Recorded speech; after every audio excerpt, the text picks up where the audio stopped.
exhibition was designed to show the full depth of N.C. Wyeth's work. We see him as an illustrator, we see him as a muralist, we see him doing advertising work, we see him as a fine artist. And I think put that all together, we realize that he was an artist, period.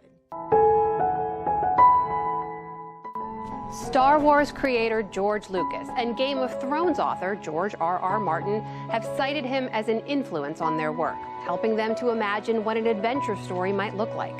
Now, N.C. Wyeth, who led a family of American art royalty, gets a new look in an exhibition of his illustrations and paintings.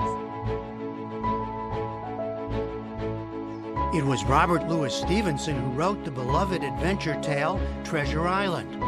But for millions of Americans beginning in the early 20th century, it was Wyeth who created the lasting images of pirates and much more.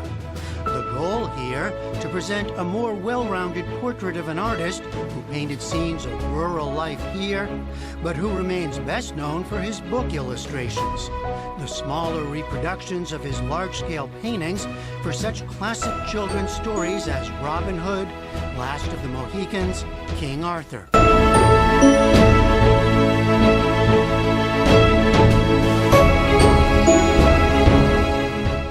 N.C. Wyeth, one of the greatest, most successful, and influential American illustrators. His works for publications like Treasure Island, King Arthur, and Robinson Crusoe not only became synonymous with the books themselves, but the general concepts that the books were about. His pieces were visually striking, imaginative, and told engaging stories all in one moment.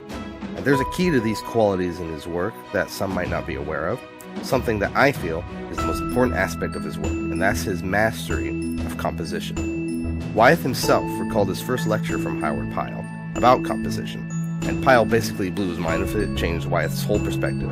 Wyeth took it to heart, and he eventually became a true master of using composition to convey story, character, and mood.